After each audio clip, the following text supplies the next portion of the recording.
Recognize the gentleman from Texas, Mr. Fallon, for 5 minutes. Thank you, Madam Chair. Ms. Marr, do you believe that National Public Radio takes a balanced and fair approach to news, politics, culture, et cetera? Mr. Fallon, thank you for the question. I came into National Public Radio with I apologize. It's just that we have such limited time. Do you believe that to be true?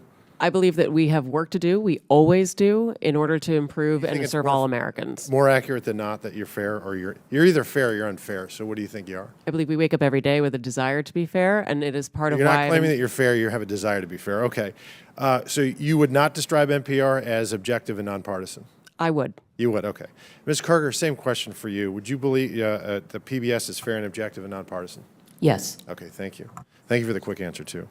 So I found it interesting that the CBP's recent goal was to promote efforts that ensure fact-based journalism that promotes a symphony of ideological viewpoints. You both agree with that goal? Yes. All right, wonderful. So, Ms. Karger, in 2023, when PBS had a program, Washington Week with the Atlantic, and when President Biden's mental acuity was questioned, one of the reporters claimed the GOP was lying. Another reporter, Jeffrey Goldberg, who's been in the news of late, described Biden as, quote, mentally acute. Were you aware if there were any dissenting opinions on that program that day? I don't know from that day, no. There were not. But fortunately, there was a debate in, I believe, June of 2024 where the American people and the world found out just who was lying. The Democrats, Jeffrey Goldberg, and PBS. Ms. Marr, I'm sure you're aware that Hunter Biden had a laptop. I am, sir, yes. Okay. And there were many stories written about said laptop. Yes, sir. And in 2020, unfortunately, NPR's managing editor for news refused to cover the story, and he branded it a, quote, waste of time, not a real story, and a distraction.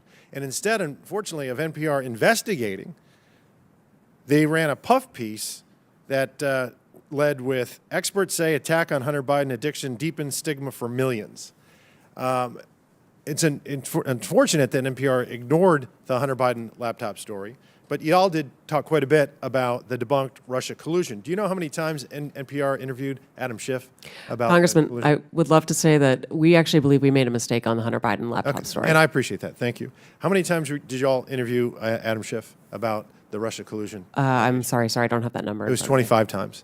You know how many times NPR interviewed Chairman of this committee, Oversight Committee, Jamie Comer, about the Biden impeachment inquiry for the Hunter Biden tax evasion and illicit business dealings of the Biden family? I'm sorry, I don't know. I believe that's 0, so it's 25-0. Ms. Karger, you're aware there's a political spectrum. It goes all the way from the far right to the far left and everywhere in between.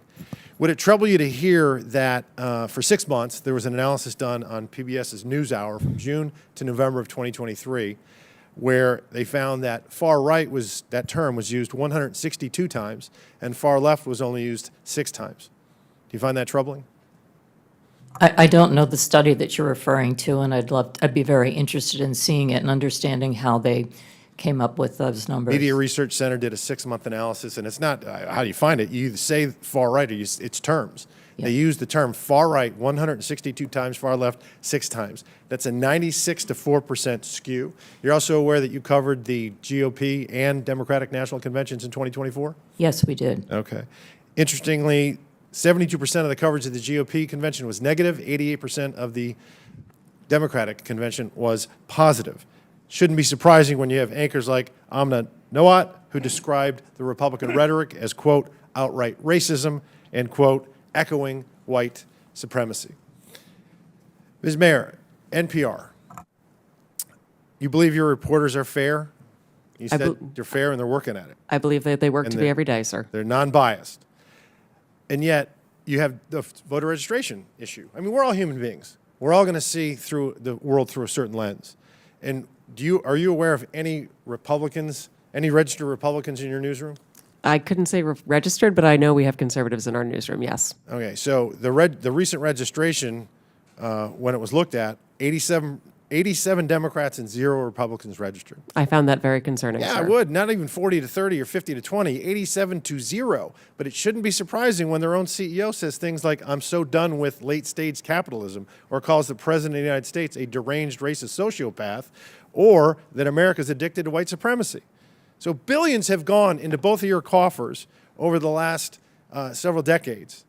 And I understand why Democrats on this committee are going to viciously and vehemently defend you all, because you become a propaganda wing of the Democratic Party.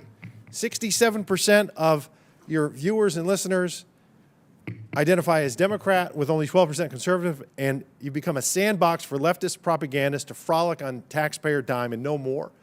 And when you said in the beginning you're going to promote a symphony of ideological viewpoints, yeah, you do. If you're left-leaning, far left, The gentleman's or time has remarkably expired. Marxist, I yield back.